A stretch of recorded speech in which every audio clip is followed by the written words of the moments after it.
What's up, Men's Physique fans? We have covered a lot of Sadik Hadzovic updates on this channel, mainly due to the fact that leading into the Chicago and Tampa Pro, the updates that he was posting on social media had us in awe. He was looking like he could not only win the upcoming shows, but potentially even the Olympia. Now that we are 2 weeks post the last time he stepped on stage at the Tampa Pro, it's safe to say his most recent physique updates are making headlines for the wrong reasons. In a recent YouTube video posted by Sadik, he posted footage of himself deadlifting 500 pounds at Metroflex Gym in Texas. Now, anybody who has been to Texas in the summer, and more specifically Metroflex, you guys know just how hot that is. So with him training shirtless and then deadlifting that weight, the topic of conversation was not about the actual weight that he was moving, but what was going on with his midsection. And I feel like that's been a topic of conversation throughout the entire season with Sadik, whether it is where did his abs go, or what happened at Chicago when he spilled, or why is there a lack of detail to his midsection, and now most recently, based off this video, what is going on with the distention through his midsection? Now, this video left a lot of interpretation just simply up in the air. A lot of people saying it has to be the drugs. It's this man just simply blowing his midsection out, trying to grow. I'm telling you guys right now, that is not the case. It's not the insulin. It's not the HGH. But what it is him simply enjoying himself, maybe a little too much, post-show. Sadik has went through hell and back this season. A lot of ebbs and flows, mental highs and mental lows. And a lot of times when that happens, athletes just take their foot off the gas and give themselves some added flexibility. He is a veteran. I'm sure he's done this in the past, but the biggest part of this process is the reverse. And because that he didn't necessarily handle the reverse in a way that allowed his body to, ease himself back into eating more food, his body kind of just started to form to what he was eating.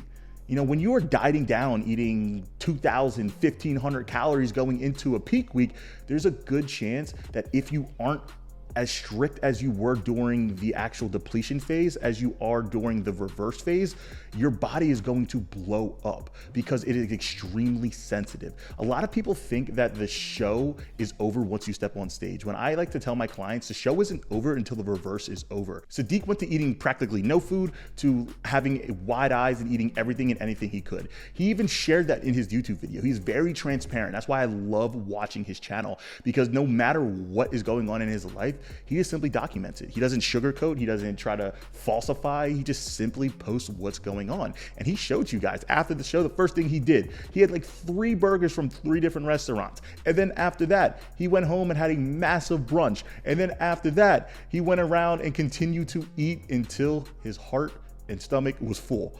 Now, he continued to do that. He had a lot on his plate. He continued to travel, had sponsorship obligations. That's actually why he was in Texas the first place, where he was actually deadlifting. But the distension simply came from his body still being sensitive from the food that he was eating. And again, blowing out his gut just a little bit. Now, will it go back? Absolutely. He just needs to get back on his reverse diet and his body will start to kind of pull back down. But you also have to realize his weight cap is like 207, 209. He's already 230 plus pounds. He gained roughly 25 pounds post show in a very small window of time. So when your body kind of gets shrunken down to that degree, and keep in mind, your stomach gets shrunken down, as soon as you start throwing everything back in that, you're gonna cause almost like a blowback effect. You guys gotta realize, the first 5 to 8 pounds of that weight gain is likely water. When you're going into a show, you are pulling back on water dramatically. And then there's a good chance that the next 5 to 7 pounds of that is glycogen. You're depleting glycogen going into a show. So when you start to fill up, your goal is to put glycogen back in, but you gotta be careful because then you'll spill over if you overdo it. Very similar to what he did in Chicago. So there's a great chance that he was actually pulling back on filling up going into Tampa, so he didn't make that same mistake.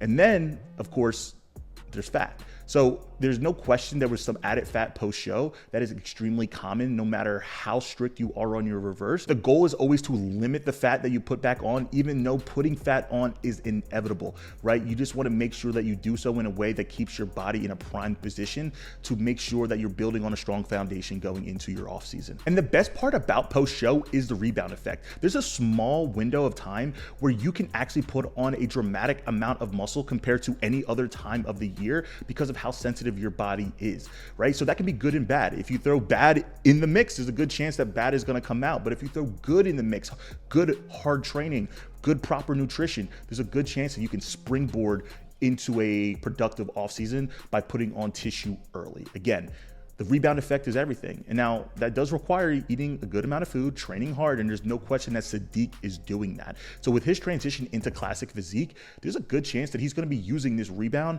to put on the muscle that he likely lost dieting down and trying to hit a weight cap for men's physique. And then because of that, he could actually be better long-term if he just cleans up his diet, starting hopefully sooner than later. But Sadik is a legend. Guys, I guarantee you this is not the only time he has done this, and he knows exactly what he's doing. He is prioritizing time with his family.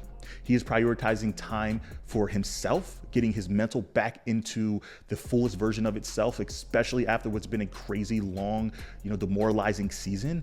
And with him going into Classic, there's a good chance that this is actually going to be more beneficial for him long term, as long as he doesn't mess up things like his metabolism, his heart, and just simply making sure that he kind of primes himself for a future version of himself later. So for those of you who think that Sadik may have already ruined his physique as he makes the transition into Classic physique, I can promise you he hasn't. Sadik is a legend. He knows exactly what he's doing, and I'm sure he's using this approach to springboard him to a better self in the future. But nonetheless, I can't wait to see Sadik step on stage in the Classic physique. He even hinted at doing the Arnold Classic this year, stepping on stage in Classic physique. Like, wrap your head around that. So we could be seeing Sadik at the very first show of the season in 2025. And if you or somebody you know are looking to step on stage for the first time, get nationally qualified, or even earn your IFBB Pro card, or maybe shut it down and focus on improving your look going into the 2025 season, I am now taking on clients for a limited amount of time before I shut it down for the Olympia prep. So all you guys have to do is click the link below, and I will get back to you guys, pick your brain a little bit to make sure we're a great fit, and tell you guys a little bit more about me, my coaching style, and again, how I believe I can help maximize your potential. I can promise you this, it will not be easy, but I will also say I am going to make sure that I bring out the best version of you and raise the standards of what you think it takes in order to maximize your potential. But nonetheless, I appreciate you guys, and until the next video.